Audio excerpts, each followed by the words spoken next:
En el siglo VIII, en Medio Oriente, una nueva dinastía se apoderó de uno de los mayores imperios del mundo, el Califato Islámico.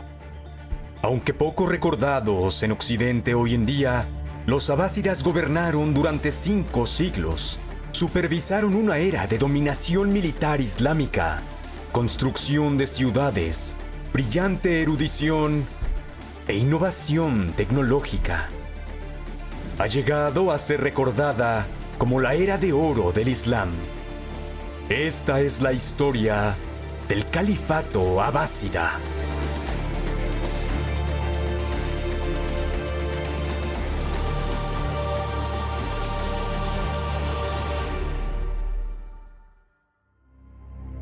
...632 después de Cristo... en la ciudad árabe de Medina, el profeta Mahoma yace muerto. Sus seguidores, profesando la nueva religión del Islam, se expanden por la península arábiga, unificándola bajo el mando de Abu Bakr, el primer califa, el representante de Dios en la tierra. Luego irrumpen en el escenario mundial, enfrentando a las 2 superpotencias de Medio Oriente, el Imperio Romano y el Sasánida. Ambos son vulnerables después de décadas de guerra, y los musulmanes llevan a cabo una campaña asombrosa, ganando victoria tras victoria. Para el 651 han invadido 2/3 del Imperio Romano y casi todo el Imperio Sasánida. Pero en el 656 el tercer califa, Uthman, es asesinado, lo que provoca la primera guerra civil musulmana o fitna. Ali, primo y yerno del profeta Mahoma, cuenta con el apoyo del pueblo. Pero se enfrenta al gobernador de Siria, pariente de Uthman, Muawiyah.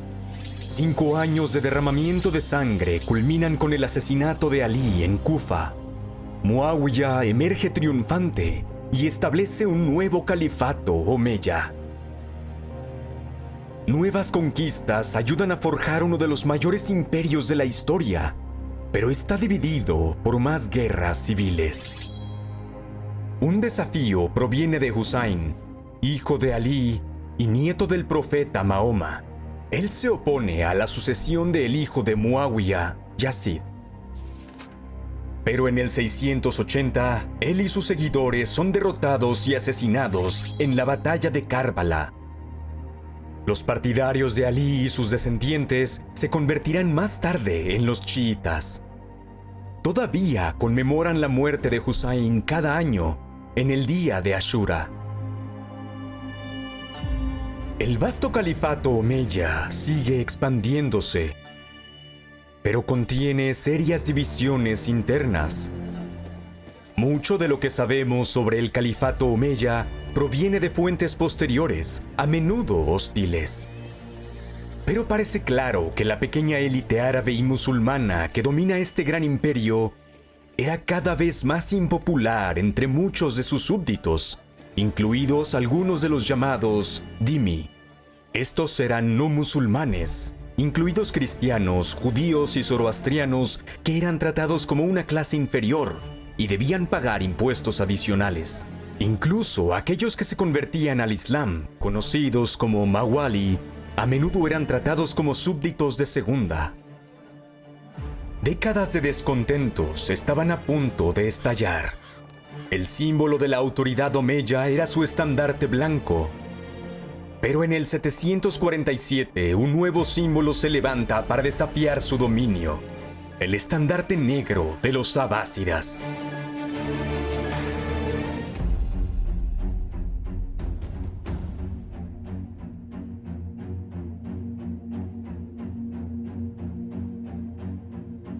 Los abásidas son una familia árabe, descendiente del tío del profeta Mahoma, Al-Abbas, de quien toma su nombre. Ellos y sus seguidores creen que este vínculo de sangre con el profeta les da un reclamo legítimo al título de califa, mucho más que a los omeyas, a quienes los abásidas luego retratan como decadentes y despreciados. Los abásidas prometen un retorno al verdadero Islam, a enseñanzas correctas y liderazgo moral, y envían misioneros y agentes por todo el califato para difundir su mensaje. En el 747, con el califato una vez más sacudido por la revuelta y la guerra civil, los abásidas aprovecharán su oportunidad. En el este de Jorasán, un general llamado Abu Muslim, probablemente un converso persa, lanza una revuelta y toma el estandarte negro de los hachemitas como su símbolo. Los hachemitas, descendientes de Hashim, son la familia extendida del profeta, con los abásidas entre los más prominentes. Esta región fronteriza, que hoy comprende el norte de Irán y partes de Turkmenistán y Afganistán, está particularmente madura para la rebelión. Aquí, árabes y conversos no árabes viven lado a lado, se casan entre ellos y luchan juntos para defender la frontera. Para muchos, los omeyas son gobernantes distantes e impopulares. Además, la oposición ha sido fomentada durante décadas por agentes y misioneros hachemitas que buscan derrocar a los omeyas y reemplazarlos por uno de los suyos. Han sembrado las semillas de la revolución.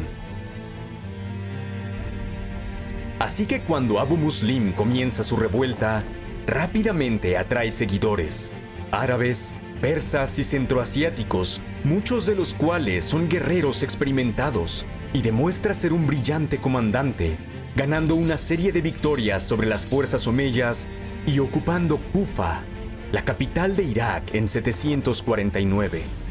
Los abásidas ahora asumen el liderazgo de esta revolución, y al año siguiente sus fuerzas se enfrentan al ejército del califa omeya, Marwán II, en el río Sab. La mayoría de lo que sabemos sobre aquella batalla proviene de fuentes abásidas. El califa Marwán parece haber sido un comandante valiente pero imprudente, lanzando una carga frontal de caballería contra la línea abásida. Los historiadores abásidas relatan cómo sus tropas, inspiradas por recientes victorias, se mantuvieron firmes.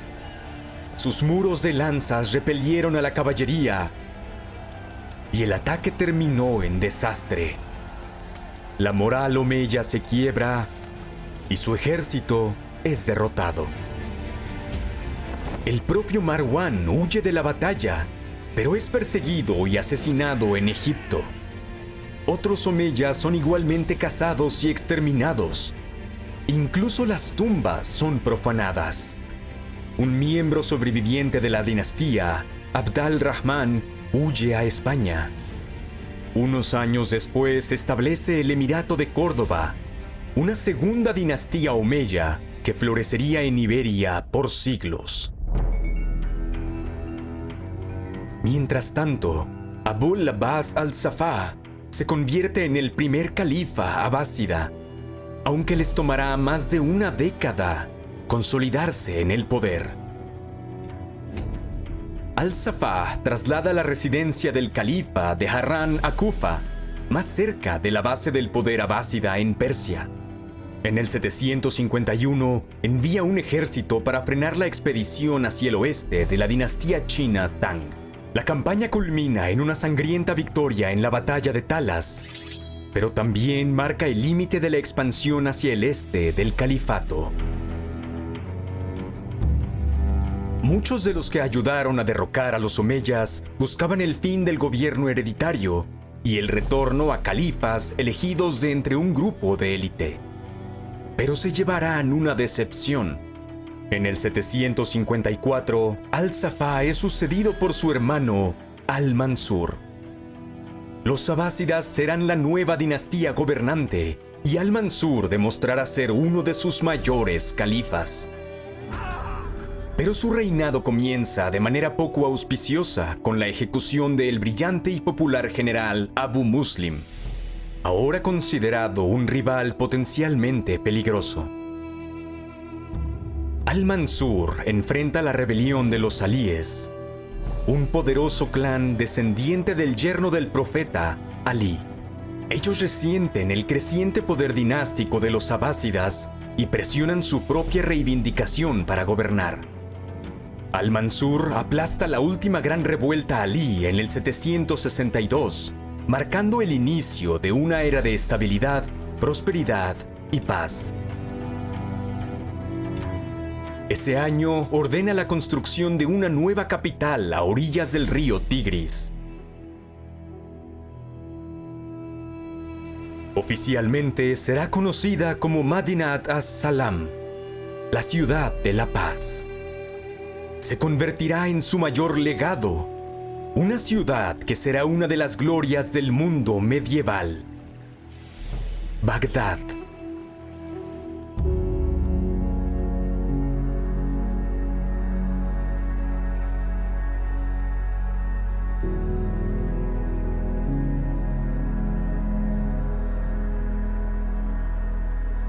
Durante el reinado del nieto de Al-Mansur, Harun al-Rashid, el califato florece como nunca antes, con Bagdad en su corazón. Se cuentan muchas leyendas sobre el califa Harun al-Rashid, el bien guiado. Después de todo, es una figura central en Las Mil y Una Noches, la obra maestra de la literatura árabe. La imagen de al-Rashid que nos llega de tales fuentes es la de un gobernante devoto, sabio y benefactor, que rezaba 100 veces al día y cada mañana donaba 1000 dirhams a buenas causas. En la leyenda, al-Rashid vagaba por las calles de Bagdad disfrazado de mendigo para ver cómo vivían sus súbditos. Era un brillante jinete y mecenas de las artes y un entusiasta jugador de ajedrez. Su corte era un lugar donde la religión y la filosofía podían discutirse y debatirse abiertamente, incluso en ocasiones por una mujer. En el califato, como en el resto del mundo medieval, pocas mujeres ostentaban un alto estatus por derecho propio, pero como madres, esposas y concubinas, podían ejercer una enorme influencia. Al-Hasuran, otrora esclava yemení, ascendió de concubina a esposa del califa y ejerció un poder significativo durante el reinado de su esposo, el califa al-Mahdi, y su hijo, el califa al-Rashid. Famosa por su inteligencia y erudición, mantenía discusiones sobre política y estrategia militar, recibía embajadores extranjeros e intervenía en cuestiones de justicia. Gran parte de su riqueza la destinó a obras públicas y caridad. Muchos la comparaban con una cogobernante o incluso con el verdadero califa. El éxito del reinado de al-Rashid se sustenta en un gobierno y administración eficientes. Gran parte de ello se modeló según el de sus predecesores, los sasánidas, y utilizaron extensamente burócratas persas y centroasiáticos. De particular importancia fue la familia Barmakid. Los Barmáquidas descendían de los sumos sacerdotes del templo budista de Naubahar, cerca de Balj, en el actual Afganistán. Como primeros aliados abásidas, jugaron un papel importante en el gobierno, ayudando a fomentar una era de administración islámica impregnada de elementos de cultura persa sasánida. Sirvieron bien a los abásidas durante 3 generaciones, pero los juegos de poder en la corte podían ser peligrosos e impredecibles. En 803, al-Rashid decidió que los Barmáquidas tenían un papel demasiado prominente. La familia experimentó una caída repentina y dramática del favor, con muchos de sus miembros encarcelados o ejecutados. Su caída puso fin al control de los Barmáquidas sobre el puesto de visir, una posición que había surgido recientemente en la corte como el principal asesor y ministro jefe del califa. Era un papel de enorme importancia. Algunos visires más tarde ejercerían tanto poder que eclipsarían al propio califa. La fama de la corte de al-Rashid se extendió por todas partes. Carlomagno, rey de los francos, emperador del Sacro Imperio Romano y el gobernante más poderoso de Europa, envió embajadas a Bagdad. A cambio, al-Rashid le envió regalos deslumbrantes, como perfumes, tableros de ajedrez de marfil, un maravilloso reloj de agua e incluso un elefante llamado Abul Abbas, que vivió varios años en la corte de Carlomagno en Aquisgrán. La vida cultural en el califato, y en Bagdad en particular, era notablemente cosmopolita. La corte abásida incluso celebraba festividades persas como el Noruz, el Año Nuevo persa. Esta mentalidad abierta ayudó al califato a florecer como un centro de cultura, ciencias, artes y medicina. El centro de aprendizaje era la famosa biblioteca de la ciudad, Bait al-Hikmah, la Casa de la Sabiduría, aunque hoy se sabe poco de su función. Aquí y en todo el califato, los eruditos tradujeron obras clásicas del griego, persa medio y sánscrito al árabe. Sus esfuerzos aseguraron la supervivencia de innumerables obras que de otro modo se habrían perdido, incluidas la de grandes figuras como Aristóteles y Galeno. También realizaron muchos descubrimientos originales, conocimientos que serían muy buscados por Occidente medieval. Los eruditos de Bagdad lideraban el mundo en muchos campos. Al-Kindi, conocido como el filósofo de los árabes, fue un famoso polímata que escribió sobre lógica, psicología, astronomía, astrología y muchos otros temas. La contribución de Al-Khwarizmi a las matemáticas le llevó a ser apodado el padre del álgebra. La versión latinizada de su nombre, algorismus, es el origen de nuestra palabra algoritmo. El erudito cristiano Hunayn ibn Shak fue apodado el jeque de los traductores por su papel en la traducción de textos antiguos al árabe. La cultura material también floreció bajo los abásidas, con la introducción de la cerámica vidriada en el siglo IX, lo que permitió nuevas posibilidades artísticas. Se han descubierto muchas piezas coloridas, decoradas con animales y letras cúficas en todo el antiguo califato de ese periodo. El califato abasí también se benefició de su posición a lo largo de las rutas de la seda, el nombre de la antigua red de rutas comerciales que unían Europa y Asia. Valiosas importaciones viajaban por esta ruta, como seda, especias, marfil, gemas preciosas e incluso caballos de raza. Para fomentar este comercio, los abásidas construyeron nuevos caminos, así como posadas, hospicios y pozos para comodidad de los viajeros. Nuevas ideas y tecnología también fluían a lo largo de las rutas de la seda. Las técnicas chinas de fabricación de papel llegaron por primera vez al mundo musulmán bajo los omeyas, pero fue bajo los abásidas que la producción de papel realmente despegó. Mucho más barato que el pergamino o el papiro, el abundante suministro de papel transformó la práctica de la administración y la fabricación de libros, y ayudó a que el Islam medieval se convirtiera en una de las culturas más literarias de la historia mundial.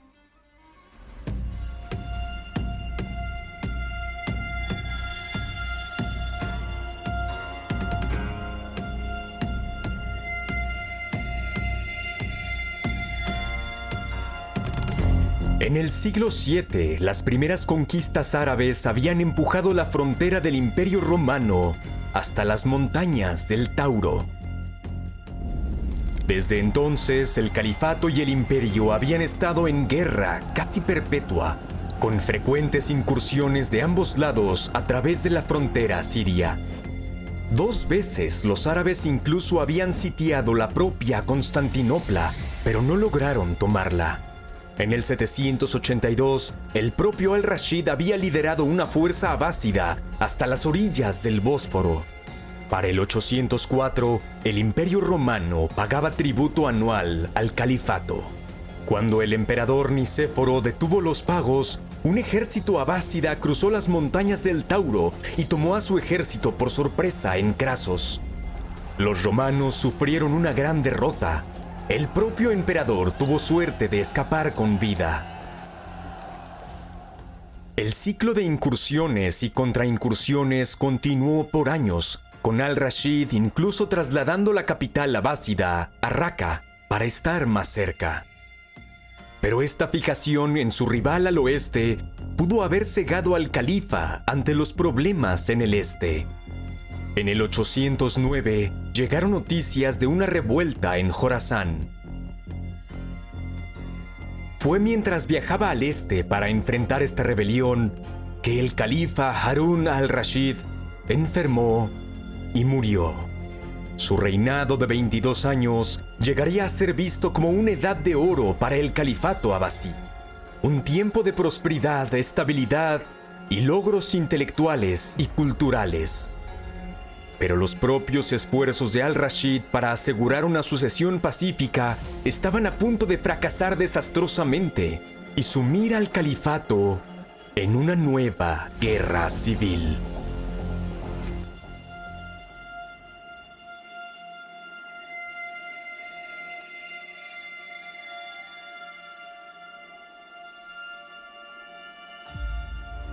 El califato abásida floreció bajo el reinado del califa Harún al-Rashid. Y para asegurar su éxito continuo, arregló su sucesión de una manera que él creía brindaría estabilidad y paz.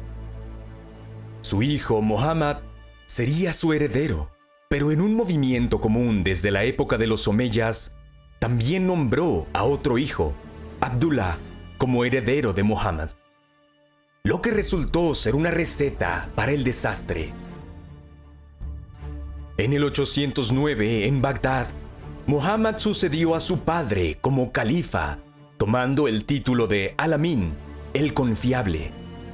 Su medio hermano Abdullah se convirtió en gobernador de Jorasán, con el título de Al-Mamun, el confiado. Pronto se formaron facciones rivales en ambas cortes. En Bagdad, los consejeros de Al-Amin le instaron a remover a su hermano de la sucesión. Y apenas un año después, en su reinado, rompió el arreglo de su padre. Al-Mamun se enfureció. La desconfianza fraternal estalló en guerra civil. Las fuerzas jorasaníes de Al-Mamun ganaron una gran victoria contra una fuerza mucho mayor en Ray y marcharon para sitiar Bagdad en 812. Después de un sangriento asedio de un año, la ciudad cayó. El califa Al-Amin fue capturado mientras intentaba huir y fue ejecutado. Inicialmente, Al-Mamun gobernó el califato desde su antigua base en Merv. Allí, en un esfuerzo por ampliar su apoyo después de la guerra civil, fomentó una nueva alianza con los alíes. Esta poderosa familia descendía de Alí, cuarto califa y yerno del profeta Mahoma. Más tarde se convertirían en líderes del Islam chiita, la rama del Islam que cree que la verdadera autoridad espiritual pertenece a los descendientes de Alí. En lugar del tradicional negro abásida, la corte de Al-Mamun comenzó a vestirse de verde, un color asociado con los alíes. Al-Mamun incluso casó a dos de sus hijas con la familia Alí e hizo al imán Alí al-Rida su heredero aparente. Pero estas políticas provocaron hostilidad en Irak y llevaron a grandes revueltas en Bagdad. Después de 6 años, el califa trasladó la capital de nuevo a Bagdad para restaurar el orden y abandonó su alianza con los alíes. Al-Mamun también es recordado por sus intentos de imponer una nueva doctrina religiosa en el califato. Primero invitó a distinguidos eruditos a Bagdad para discutir cuestiones teológicas como los hechos de los compañeros del profeta, los hadices y la naturaleza del Corán.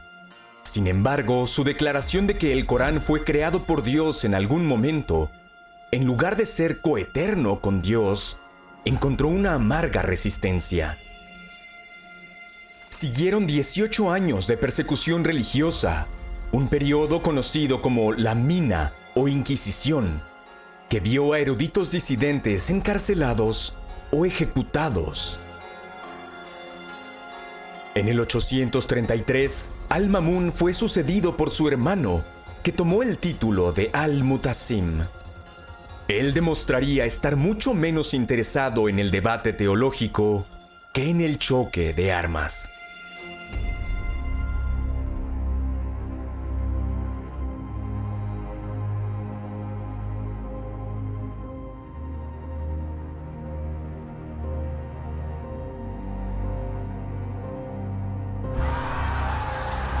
Los ejércitos del califato abásida, renombrados en batalla, estaban formados por sujetos tanto árabes como no árabes. Los jorasaníes, soldados de la provincia fronteriza de Jorasán, fueron las tropas que ayudaron a impulsar a los abásidas al poder durante la tercera fitna, o guerra civil islámica. Basándose en las tradiciones guerreras persas y de las estepas, sus filas incluían tanto infantería acorazada como caballería pesada acorazada, similar a los caballeros europeos. Los descendientes de los jorasaníes que se establecieron cerca de Bagdad eran conocidos como Abna al-Jorasán, hijos del pueblo de Jorasán. Famosos como infantería élite y versátil, formaron el núcleo leal del ejército del califa. Otros contingentes notables incluían a los dailamis, expertos hostigadores de las tierras altas del norte de Persia. Mientras que las tropas africanas, incluidos esclavos militares y conversos musulmanes de Etiopía, luchaban como infantería pesada, armados con escudo, espada y lanza. El gran califa Harún al-Rashid era conocido por tener una guardia de élite de 40 soldados africanos. Los ejércitos abásidas eran particularmente hábiles en la guerra de asedio y hacían un uso experto de catapultas, mangoneles y arietes. Incluso tenían tropas especializadas armadas con naphtha, armas de fuego a base de petróleo. No se conocen ilustraciones contemporáneas, pero se piensa que eran similares a esta ilustración romana ligeramente posterior. Sin embargo, el siglo IX vería cambios tan radicales que algunos historiadores lo han denominado una revolución militar. Durante la guerra civil entre los hijos de al-Rashid, Al-Mutasim había comenzado a expandir su séquito militar, comprando soldados esclavos turcos. Su proveedor favorito era la familia Samaní, gobernadores de Transoxiana.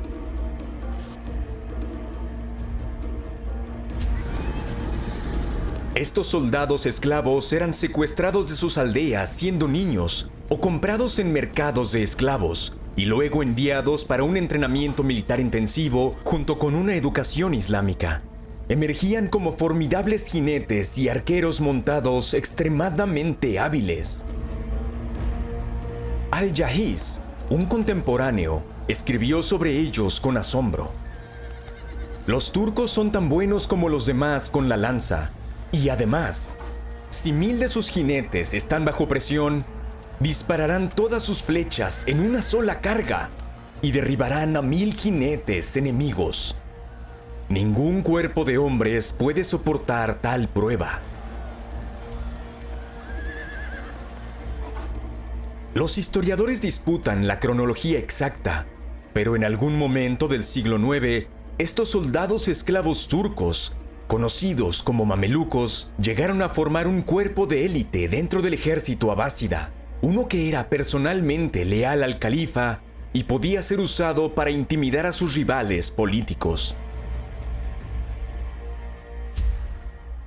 Los oficiales turcos, a pesar de su estatus inicial de forasteros y el desconocimiento del idioma y costumbres árabes, comenzaron a ejercer una gran influencia en la corte del califa. Esto ofendió a la vieja nobleza. Muchos de ellos comenzaron a dejar de recibir los pagos tradicionales del diván por su servicio militar. El descontento incluso llevó a algunos soldados a amotinarse en las calles de Bagdad. Para aliviar la tensión, Al-Mutasim construyó una nueva ciudad para la élite militar turca, Samarra. Aquí guarneció a los turcos y recompensó a sus comandantes con tierras. Y fue allí donde en 848 comenzaron las obras de la mezquita más grande del mundo y su famoso minarete en espiral. La dependencia de Al-Mutasim en los soldados esclavos para consolidar su poder había destruido siglos de tradición militar y había sembrado la semilla de futuros conflictos. 2 años después, el califa lideró su formidable nuevo ejército contra el viejo enemigo, el Imperio Romano Oriental. La campaña terminó en una gran victoria, la captura y saqueo de Amorio. Oh día de la batalla de Amorio, nuestras esperanzas han regresado por ti, rebosantes de leche dulce como la miel, escribió el profeta árabe Abu Tamán. Pero incluso tales victorias no lograron aliviar la tensión entre los oficiales turcos y los nobles abásidas. Algunos nobles incluso conspiraron para derrocar a Al-Mutasim y expulsar a los turcos, pero su conspiración fue descubierta y fueron ejecutados.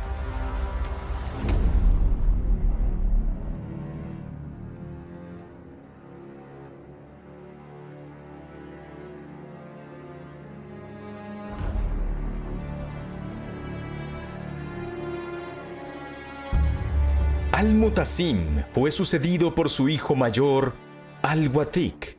Tras su inesperada muerte, un segundo hijo, Al-Mutawakkil, tomó el trono, respaldado por los generales turcos. Esperaban un títere manejable, pero en su lugar, Al-Mutawakkil decidió que era hora de reafirmar la autoridad del califa. Bajo sus órdenes, varios líderes turcos fueron asesinados, y trató de usar tropas árabes y armenias para contrarrestar su influencia. Pero los turcos contraatacaron. En el 861, el califa fue asesinado por su propia guardia personal. El caos y la guerra civil que siguieron se conoce como la década de la anarquía. 4 califas tomaron el poder, todos títeres de la élite militar turca. Cada uno, a su vez, fue violentamente derrocado. El orden solo se restauró con la ascensión del califa Al-Mutamid en el 870. Pero la anarquía había dañado irreparablemente su autoridad. Incluso antes de que los abásidas llegaran al poder, el vasto califato había luchado para mantener el control de sus vastas regiones. La autoridad abásida al oeste de Egipto había sido en gran medida teórica por mucho tiempo, pero ahora estallaron múltiples y grandes levantamientos, ya que gobernadores locales y señores de la guerra reclamaban su propio derecho a gobernar. Egipto, fértil y próspero, fue una de las primeras bajas, perdido ante un comandante turco rebelde que fundó su propia dinastía, la Tuluní. En el sur de Irak, estalló una gran revuelta entre los esclavos agrícolas de África Oriental, conocidos como Zang. La rebelión de 14 años devastó la región y perturbó gravemente los ingresos fiscales abásidas y el suministro de alimentos de Bagdad. En Afganistán, un calderero llamado Yaqub al-Zafar tuvo un ascenso sorprendente al poder, fundando su propia dinastía safarí y conquistando gran parte del este de Persia. Su avance solo fue detenido en la batalla de Dair al-Aqul en el 876. En tiempos tan turbulentos, los califas abásidas lucharon por imponer su autoridad. Aunque hubo algunos éxitos. El califa Al-Mu'tadid diseñó un breve resurgimiento abásida gracias a campañas militares y a una diplomacia astuta, notable en su matrimonio con la hija del gobernante tuluní de Egipto. Ella era la célebre Qatar al-Nada, cuyo nombre significa gota de rocío. Un erudito la describió como una de las mujeres más inteligentes y regias que jamás hayan vivido. Cuando Al-Mu'tadid le dijo a su esposa: «Te has beneficiado al casarte con el califa. ¿Qué más podrías agradecer a Dios?», ella respondió: «Tú te has beneficiado. Esto convierte a mi padre en tu súbdito.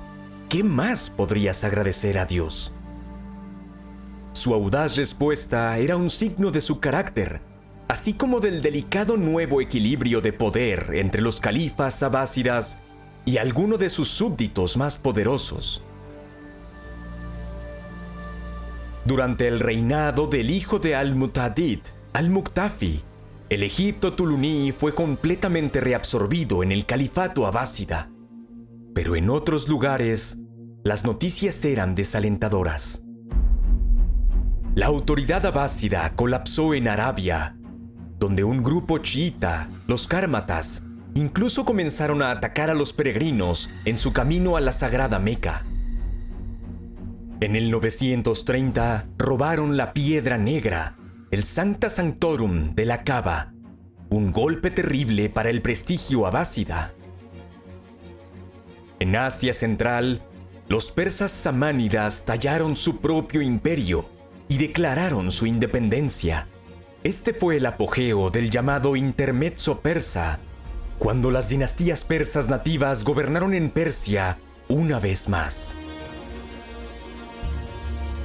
Cada vez más se decía que el califa abásida reinaba, pero no gobernaba. Se había convertido en un símbolo sin poder, a menudo bajo el control de su visir. Para el 930, el califa había perdido el control tanto de la administración civil como del mando del ejército, que fue entregado a un nuevo funcionario, el Amir al-Umara, comandante de comandantes. La humillación final llegaría en el 945. Los búyidas eran señores de la guerra chiitas de las montañas de Dailam en el noroeste de Persia. Su primer éxito fue en Fars, antes de que tomaran el control de Persia e Irak. Su entrada triunfal en Bagdad fue una profunda humillación para los sunitas abásidas. Sin embargo, conservaron el título de califa, pero solo como figuras decorativas bajo el mando de los búyidas y espectadores de estos tiempos turbulentos. 2 décadas después, otra dinastía chiita, los fatimíes, arrasó la costa norafricana, conquistó Egipto y fundó el Cairo como la capital de su propio califato. Algunos historiadores llaman a esto el siglo chiita, con dinastías chiitas gobernando califatos gemelos y dominando gran parte del mundo musulmán. Pero no iba a durar.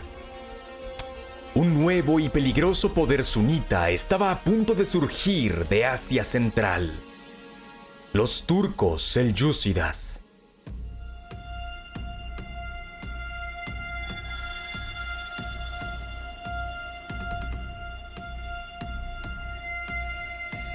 Los turcos selyúcidas eran pastores, agricultores y ganaderos nómadas de la estepa de Asia Central.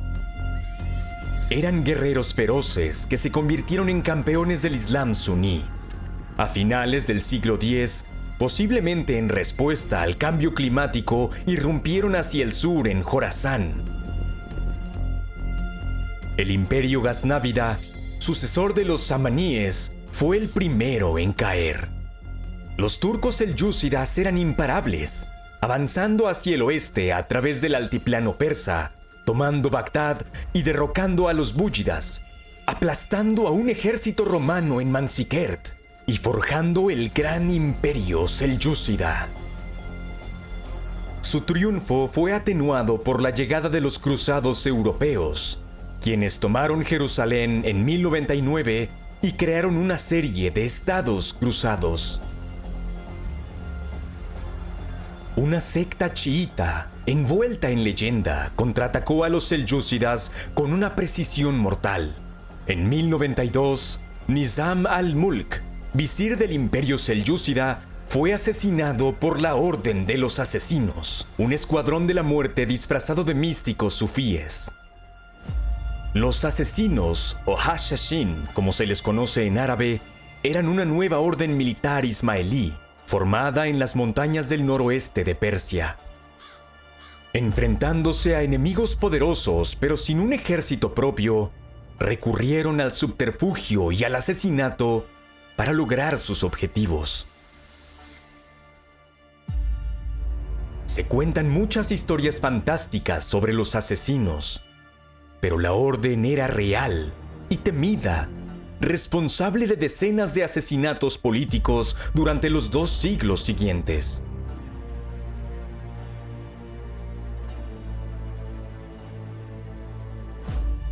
Bajo los selyúcidas, los califas abásidas continuaron reinando como líderes espirituales y figuras decorativas. Pero el siglo XII vio la fractura del gran imperio selyúcida, una historia familiar de sucesiones disputadas y gobernadores locales haciendo su oferta por el poder. Sintiendo la debilidad, en 1136 el califa abásida al-Muqtafi levantó su propio ejército para reafirmar la independencia abásida. Por primera vez en casi 2 siglos, tomó el control de Bagdad y en 1157 la defendió contra un asedio selyúcida. Después de generaciones de sometimiento extranjero, los abásidas resurgieron como una potencia independiente. Pero pronto, todo se derrumbaría.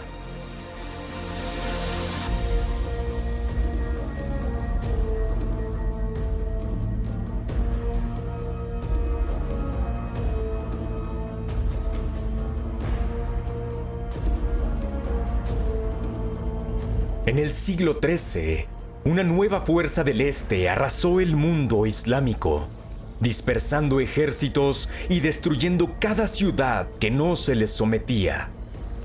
Los mongoles. El primero en caer, el imperio juarismio, sucesor de los selyúcidas, invadido por las hordas mongolas de Gengis Khan. Para 1256, su nieto Hulagu estaba listo para renovar la ofensiva. Pero primero dirigió su atención a los asesinos, de quienes se rumoraba conspiraban para matarlo. La orden fue dispersada y aplastada. 2 años después, Hulagu avanzó contra el califato abásida. Al acercarse sus ejércitos a Bagdad, envió una severa advertencia al califa al-Mustasim, exigiendo la rendición de la ciudad. A pesar del aterrador historial de los mongoles de destruir cualquier ciudad que se les opusiera, al-Mustasim decidió que las murallas de Bagdad podrían mantener alejados a los nómadas de la estepa. Estaba equivocado. Después de que la mitad de la guarnición de Bagdad fuera masacrada en una salida desastrosa, la ciudad se rindió. Pero Hulagu no estaba de humor para mostrar misericordia. Un cronista contemporáneo describió los horrores que siguieron. El pueblo de Bagdad fue pasado por las armas y sometido a 40 días de matanza, saqueos y esclavitud. Torturaron a las personas por sus riquezas. Mataron a hombres, mujeres y niños. Gran parte de la ciudad, incluida la mezquita del califa, fue incendiada y la ciudad quedó en ruinas. Los muertos yacían en montículos en las calles y mercados. Las bajas son desconocidas, pero fue de varios miles. Supuestamente, solo los cristianos fueron perdonados gracias a la intercesión de la esposa cristiana de Hulagu. Las bibliotecas de Bagdad fueron destruidas. Sus libros y manuscritos, que representaban siglos de erudición musulmana, fueron arrojados al río Tigris, de tal manera que corría negro de tinta. Al-Mustasim fue obligado a presenciar esta terrible destrucción. Luego, según varias fuentes, fue enrollado en una alfombra y pisoteado hasta la muerte, ya que los mongoles temían derramar sangre real. El último califa de Bagdad estaba muerto. Nunca más los abásidas tendrían un poder político significativo. Al-Mustasim no fue el último califa abásida. La línea seguiría bajo el sultanato mameluco, que ahora gobernaba Egipto. Pero sus sucesores en el Cairo eran meramente figuras ceremoniales, líderes religiosos, con poco poder. El último califa, Al-Mutawakkil III, se rindió al Imperio Otomano en 1517 y fue llevado prisionero a Constantinopla. Fue un destino humillante para una dinastía que una vez gobernó uno de los mayores imperios de la historia. Uno que dominó el Medio Oriente. Uno que enfrentó y derrotó a los romanos en el oeste y a los chinos en el este. Que atestiguó un gran florecimiento de la erudición, la cultura, la tecnología y el comercio. Y reinó sobre la era que se recuerda como la Edad de Oro del Islam. Durante los siglos venideros, los líderes islámicos afirmarían su legitimidad al reclamar descendencia de esta imponente dinastía. Los abásidas.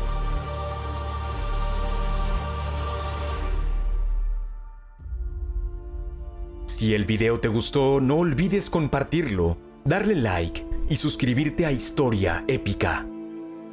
Un enorme agradecimiento a Osprey Publishing por el permiso para usar sus imágenes en esta serie.